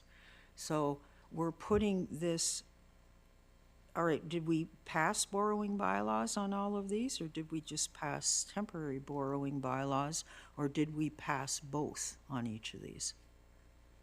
Mr. Cooner? On some of the bylaws, we have the authority to bring forward temporary borrowing bylaws, but we have not brought forward temporary borrowing bylaws yet. And then the direction itself is given is essentially when the temporary bylaw is brought forward that it's not automatically made permanent, and therefore unless there's direction by council. So that means that if it's made permanent, no, if it's left temporary, we get the money anyway. If it's made permanent, the money rolls over to permanent status instead of staying at temporary status, which is a higher rate of interest? Dear Worship, Councillor Richter, so it's permanent would be long-term essentially. So these temporary borrowing bylaws have 5-year periods, and you have to essentially pay the temporary borrowing within 5 years. It provides more flexibility to council to either weigh its options at a later date and go permanent, which is long-term debt, or pay it down through different various funding sources. Okay, I believe we should defer this to the next meeting to allow council members the opportunity to do research to find out exactly what this means. Do you wish to move deferral? Yes. Is there a seconder to deferral? No, I'm not seeing a seconder to deferral, Councillor Richter. Okay, then I am not supporting these because this is really starting to look like a bit of a shell game to me. Thank you. Councillor Martins? Thank you. I think some of my questions were just asked. I appreciated that. I did, and thank you for clarifying that not all of them have a temporary borrowing bylaw. I did do some digging. The total of the 6 bylaws is $184,202,025. So I guess what I'm concerned about for the ones that when we're looking at, we've got the temporary borrowing and we're waiting now until November 30, 2026. Again, this is an accounting question. I would appreciate if staff could indulge me in answering these questions again. By waiting until November 30th, are we increasing our costs because temporary borrowing is higher than the permanent? If you could just help me understand that a little better. Or would they have been made permanent much sooner? Like, yeah. Mr. Cooner? By allowing us to maintain temporary borrowing bylaw, we can determine the amount that we need, and we don't have to take the full amount. As soon as we select to go with permanent borrowing, the total amount has to be taken. Okay, so great. So what you're saying is there's some flexibility then. So I appreciate that. But is it making it more expensive by going this route? No, I would not. Okay, thank you. Appreciate your help. Councillor Ferguson? Oh, yeah, thank you, Mr. Mayor. Just a quick comment on the, and perhaps a question too. The 6011 and 6080, the strategic land acquisitions bylaws. Would some of that relate to, obviously, in-camera items, but relate to acquisitions we might need for parks, fields, and even possibly for schools and the like, if I may? Yeah, that's correct. Mr. Nam can confirm, but there's a combination of land acquisitions that have completed and have been released, and others that are still in the process within closed that can't yet be discussed. Mr. Nam, can you confirm? Yeah, we don't currently have all the land information to disclose because it's under negotiations though.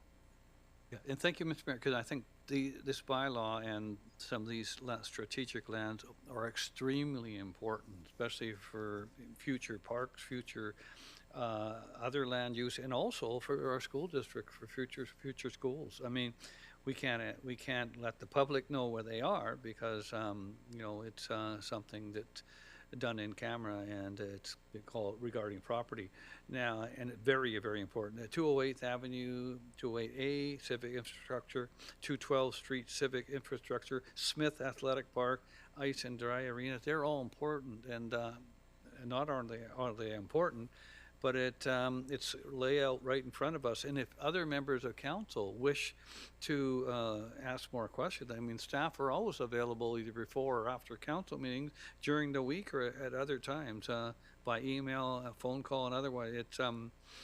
It's very important to find this information out, and they can do that accordingly. I know there was a comment, I'm not used to it, I've been on council a number of years, I've never heard of this term jumping to conclusions. We have an agenda that we work with, we have minutes that we work with, the voting record is all there, so we know as members of council how decisions are made. There's no jumping to conclusions, we're moving accordingly, and when members of council comment on something, well, most of the information and evidence is before us. I don't think anybody at this table is jumping to conclusion. Thank you, Mr. Mayor. Yeah, I appreciate that, Councillor Ferguson. This was filed, a very similar process to a notice of motion, and the members of council had multiple days to reach out and have any of their questions answered. Councillor Pratt? Yeah, thank you, Your Worship. Through yourself to staff, and as I do my own tracking of each of the permanent bylaws and each of the temporary bylaws that we've approved this term so far, it's my understanding, and maybe yourself can confirm, maybe staff can confirm for the public, that the permanent bylaws that we take, they have amortizations that vary between 10 and 25, and maybe up to 30 years in some instances. Is that correct? That's correct. And those permanent bylaws that we take, and when they're taken through MFA, which is our only funding source, is there the same ability that a private citizen might have with their mortgage broker to pay down any of that MFA permanent debt preemptively, as opposed to not being able to do that and having to continuously service that debt over the amortization period? Can we pay it down when it's a permanent bylaw? So we have redeemed, this council has redeemed some, if you recall, some MFA bylaws within this budget for 2025 and 2026, but that had to be agreed to by MFA. And the initial borrowing bylaws have a minimum starting term of 10 years, which cannot be redeemed. And beyond that, it can only be redeemed if permitted by MFA. And so, as I understand it, we would be locked in regardless of the amortization period for at least 10 years to service the debt on any of these bylaws. Unless the amortization period was set at a lower amount than 10 years. Thank you. Yep. Councillor Richter? Yes, through you to Mr. Nam, please. Mr. Nam, could you please give me the rounded numbers for each of the bylaws? So bylaw 6011, strategic land acquisitions, how much is that bylaw for? I think Mr. Nam can follow up with that in an email. I'd like sounds to go, like no, because, you know, this business of saying council can do research on their own over the weekend, I think is disrespectful to staff's time and their right to have a weekend. I think it's but second of all, respectful it's to cut me off, also, Councillor it's Richter. also not respectful to staff to have them have to answer this 9 times for different people when we're all sitting here at the same time and one answer could be heard by all of us. So, Councillor Richter, you No, know, I try to Mr. respond. Mayor, and, I'm asking staff. yeah, excuse me, Councillor Richter. Councillor Ferguson, point of order. Again, I do not like a counselor pulling staff into a debate. Staff are here to answer questions, not to be part of a debate and not to be Yes, criticized. your point of otherwise. order, That's my Councillor point of Ferguson. order. That's your point of order. Okay, so there's no ruling required. Councillor Richter, I just ask again that if I'm responding, that you please not cut me off because you do not like the answer. But I'll go ahead if you wish to continue, and then I'll respond. I just want the dollar numbers. Bylaw 6011. So I believe that Mr. Nam can follow up, or it sounds like Councillor Martins has it right there with her to give it to you quite easily. Oh, Mr. Mayor, that is such. We can follow up and get you the information. Low comment, really. But you had the agenda on Thursday. If you have these questions, you tried to move deferral. It sounds like council's ready to move forward. What If you I'm want this looking for is to assure that I'm Councillor Richter, using the right number. I'm just going to ask you again to please not cut me off when I'm responding to your inquiry. As you know, all questions flow through the chair. Please continue, but if you could please not cut me off when I respond. Go ahead. And I'm just waiting for an answer from Mr. Nam for each of the bylaws listed there. Yeah, so as you know, all questions flow through the chair. Councillor Martins has the total. I've also given the total. The staff can follow up and get you a summary of each number, even though they are available in public council agendas. Is there any other discussion on the associated motion? Go ahead, Councillor Richter. Go ahead. If that's a ruling, I challenge it. The ruling is that the staff can follow up with this information to get you information that's been publicly available for up to 2 years. They can follow up and put that together So for you. are you making a ruling? Are you overruling my request for this information in this meeting right now? You've been given the answer that these bylaws total up to the roughly 184 to 185 million, and the individual amounts can be followed up by staff. If you wish to challenge that's fine. No, I just think that there's two sets of standards on this council. Thank you. Point of order. Yeah, point of order, Councillor Bailey. Go I'm ahead. really tired of these innuendos about preferential treatment and all that kind of stuff, and it's really grinding. I've endured this for 2 years now, and I'm really. Is there a point of order? Point of order is let's have a little bit of decorum on the thing instead of making these cheap shots all the time. No, I managed it as best as I can, Councillor Bailey, and it is what it is. Councillor Martins, go ahead. Thank you.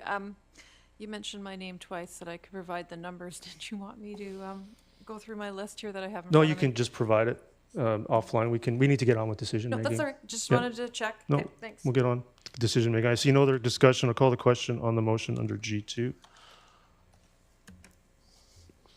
That carries with Councillor Richter opposed. Bylaws for final adoption, rezoning application number 100604, bylaw number 5757. Moved by Councillor Pratt, seconded by Councillor Rent. Is there any discussion on I1? Seeing none, I'll call the question on I1.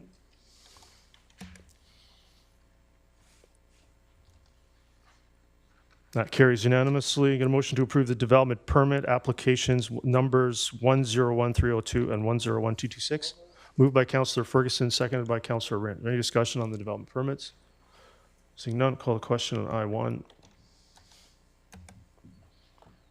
That carries unanimously.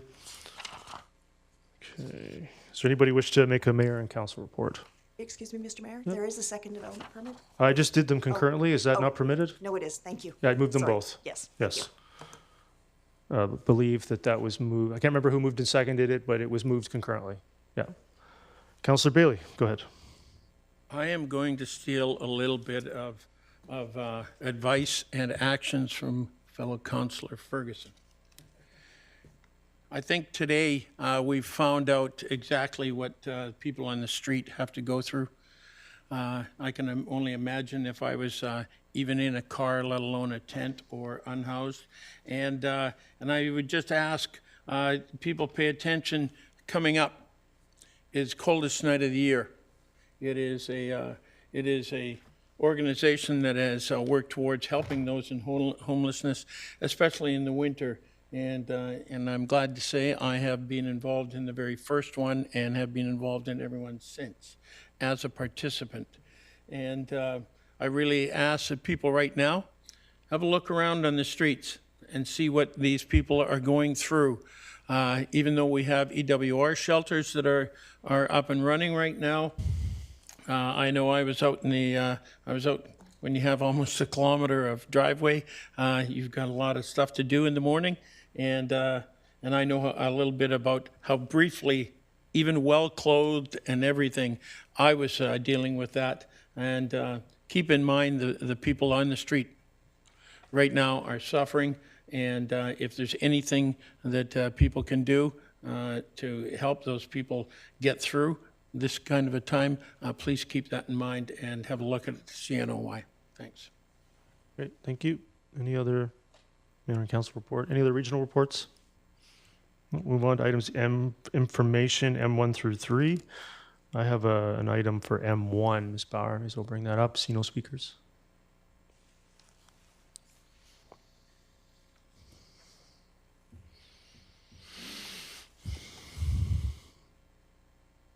So I will move that. Is there a second? Or seconded by Councillor Rent. Is there any questions or discussion?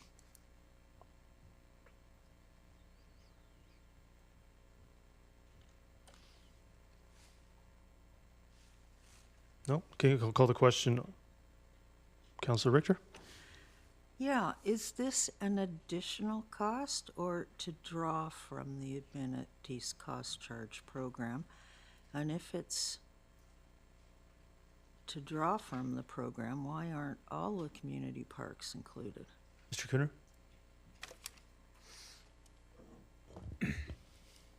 Through your worship to Councillor Richter, the draft ACC bylaw just included initial list of amenities, and this would just expand the list of amenities. That list is not exhaustive. The draft bylaw, ACC bylaw, would be going for public consultation, be brought forward for its necessary readings for Council's consideration. Certain neighborhood parks or community parks, or neighborhood parks more in particular, are covered under the DCCs or under the subdivision neighborhood parkland, 5% cash in lieu parkland fee as well. Okay, so does that mean that if council decides there's other things that they want to add, they just add them? And at what point do we prioritize them, or do we prioritize them? Your worship to Councillor Richter, these are amenity lists at large to be put into the program, the draft ACC bylaw.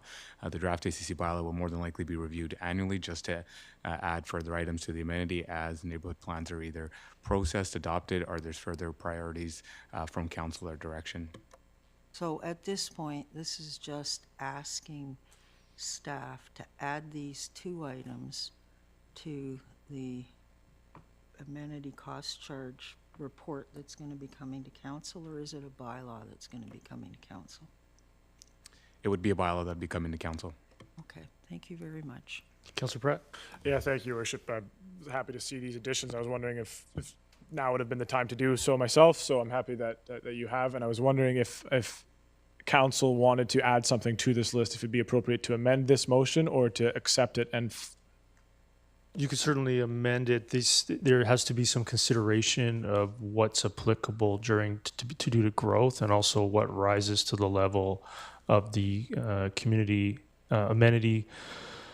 The CAC program or the ACC program. Not all community projects are applicable for these programs. These two fit into that category.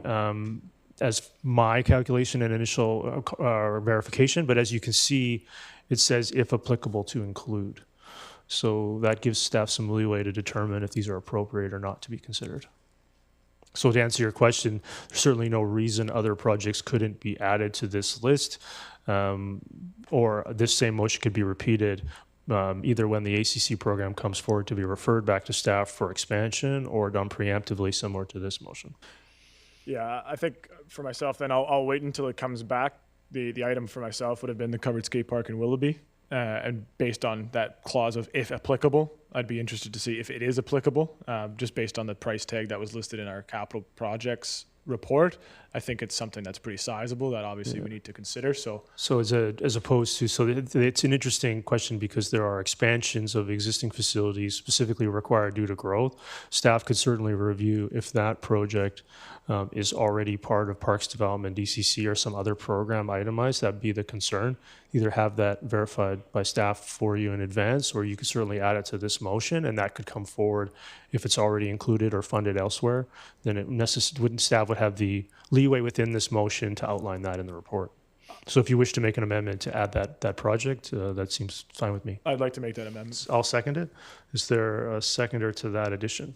Sorry, I seconded it. Is there any discussion on that addition?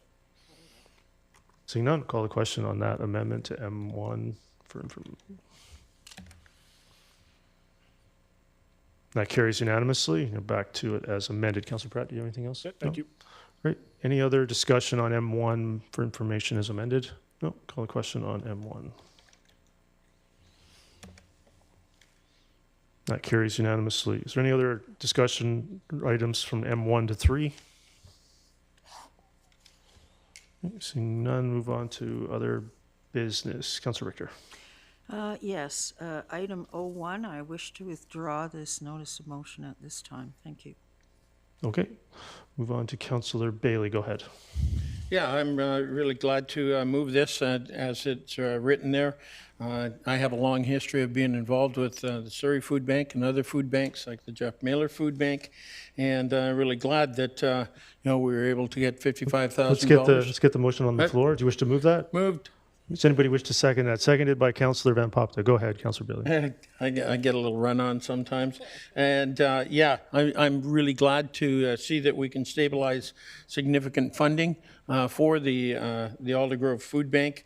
As everyone knows right now, or everyone should know, that the demand to food banks is going up. When I left a number of years ago, Surrey was servicing 14,000 people a year. They're now over 21,000 a month. Pardon me. They're now over 21,000 a month, and it is growing by leaps and bounds. And I am really glad to see that we had an increase in the money that was raised from Holiday Lights. $55,000, I believe, is significantly higher. I seem to remember something like $35,000 in the past. And I'm really glad to move this. Yeah. Great. I also agree. It was good to see that. I had not toured that in a while. I've been there to see it in a while, and it's clear that they talked to us, and it's clear what the need is. Councillor Martins.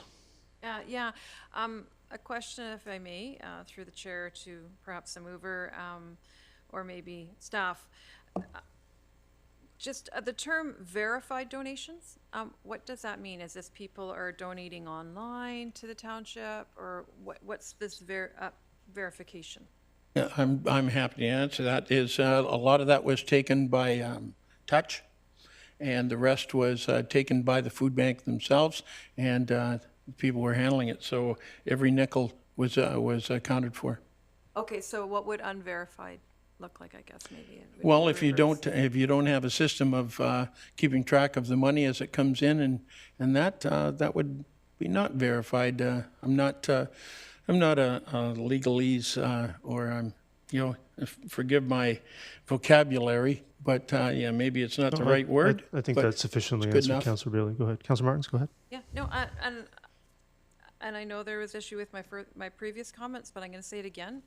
When asking a question, that's all I'm doing is asking a question. So I appreciate your clarification. Thank you. I too, I'm not legalese, so I didn't know what the term meant.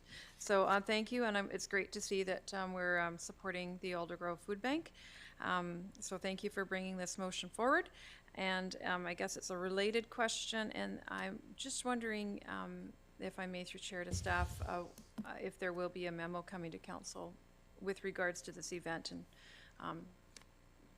or do I need to bring forward a motion just to get some sort of an after-action report? I believe you asked that last council meeting, but we can get an update again, Mr. Cooner. You have something coming, I believe. That is correct, Your Worship. We are planning on bringing a memo to council. Yep.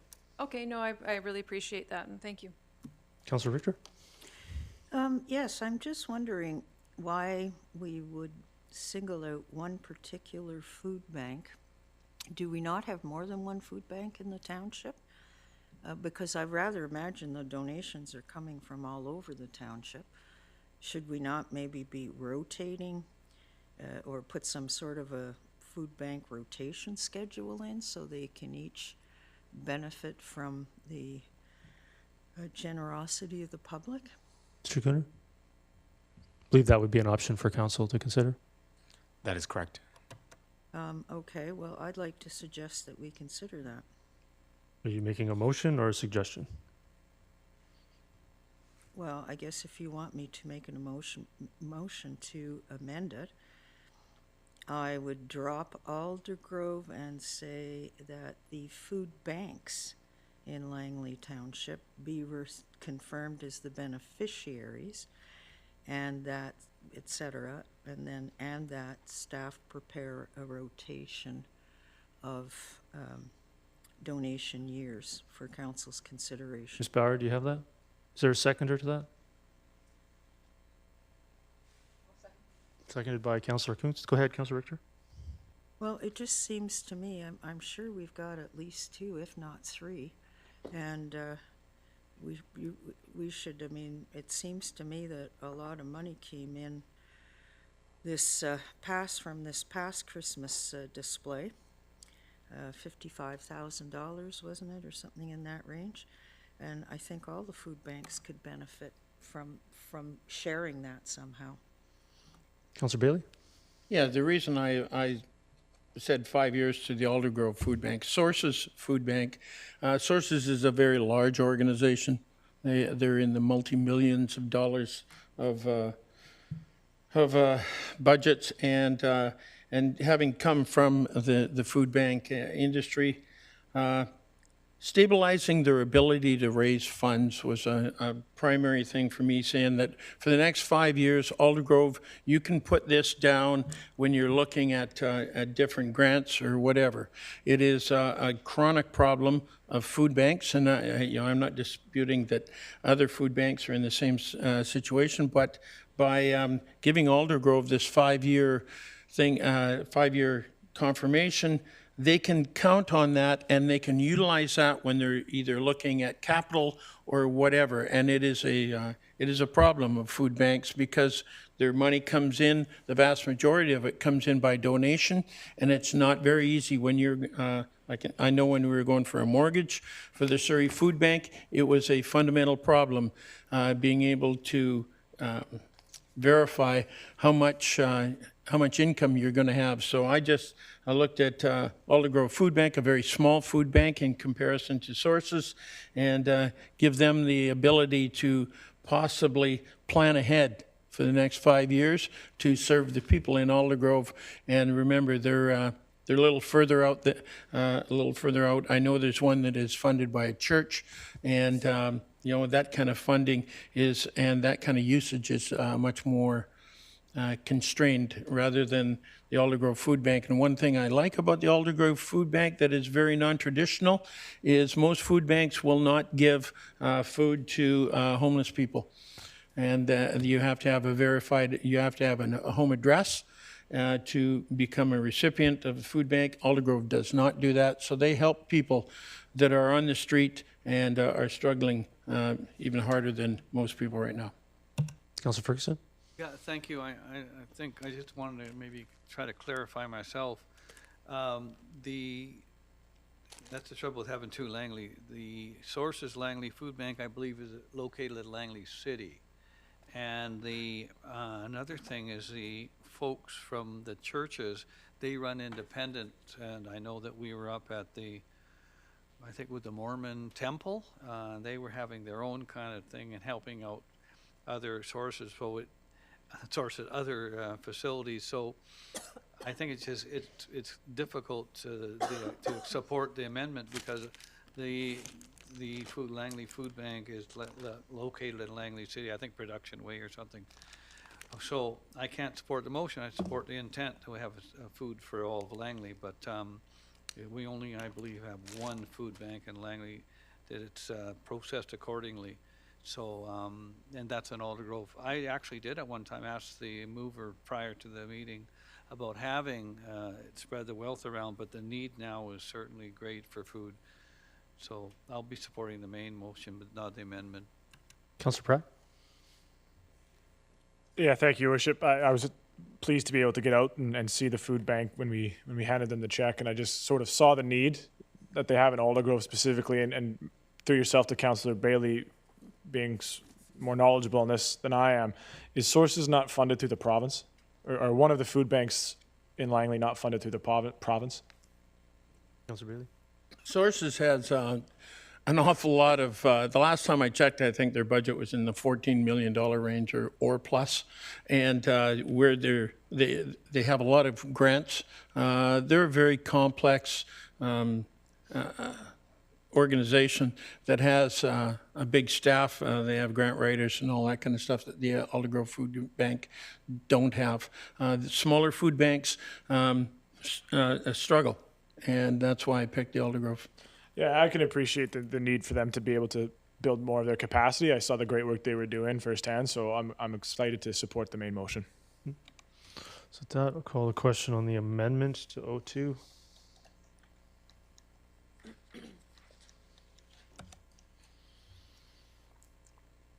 And that's defeated with Councillor Pratt, Councillor Rent, Mayor Woodward, Councillor Van Popta, Councillor Bailey, and Councillor Ferguson opposed.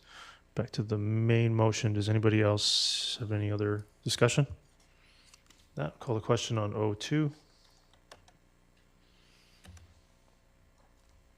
That carries unanimously. So is there any other business? Councillor Van Popta, go ahead. I just want to highlight item 5 in today's DL package. There was a letter from Kifi Mooney, resident in Salmon River area, regarding a crosswalk at 56 and 250th, which has been a conversation that we've had a few times.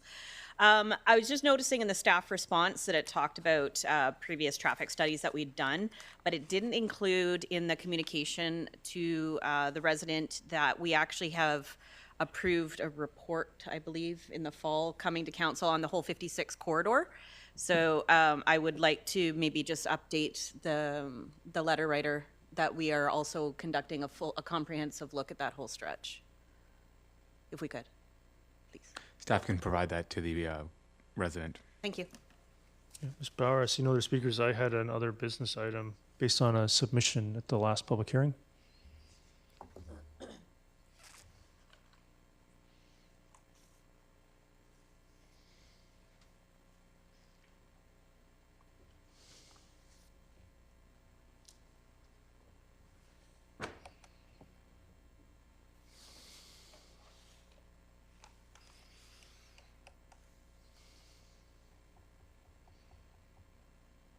Yeah, so I'll move that, seconded by Councillor Rent. This is in relation to a submission that was made by those two residents in regards to concerns around 200A Street, specific to rezoning application number 100296 that has been given approval in principle. So, Ms. Bauer, did I move that and second that? I think we did. Yes, we did. So, Councillor Richter, go ahead. Yeah, shouldn't this have been a notice of motion for this agenda? I took the position that, given that it was a submission similar to the on items distributed, that it would be handled under other business. Okay, and who seconded this notice of motion? It wasn't a notice of motion. It was brought forward under other business, and I believe it was seconded by Councillor Rent. Yes, it was. Okay. I still don't understand. I mean, this is a somewhat substantive amendment to third reading. Well, it's just a report, but still, I thought notices of motion are to be included in council packages. This will be handled very similar. I think we've seen items distributed handled in this way for many years. Okay, thank you. So with that, I'll call a question on that other business item under, label that 03, Ms. Bauer. That carries unanimously. Is there any other business? So with that, does anybody have any items for the closed meeting? I do. Councillor Bailey, go ahead. Yeah, I guess it's going to come under personnel. Okay, personnel item. Councillor Ferguson? I guess it's under G1 information. You're adding an item? Yes. You're adding an information item, Councillor Ferguson? Yes. Okay.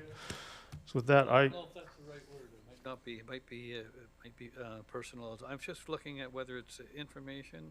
You're adding an item under one I'm of those. just adding an item. You're adding an item. Okay. Under that item, under that category, Ms. Bauer will sort this out for us. And I have 4 items, Ms. Bauer. I have a personnel item, a legal item, and 2 intergovernmental items, please.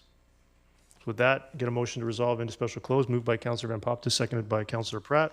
All those in favor, opposed, and that's carried. Get a motion to, that carries with Councillor Richter opposed, Ms. Power. And I'll get a motion to terminate, moved by Councillor Rent, seconded by Councillor Bailey. All those in favor, opposed, and that's carried. Thank you.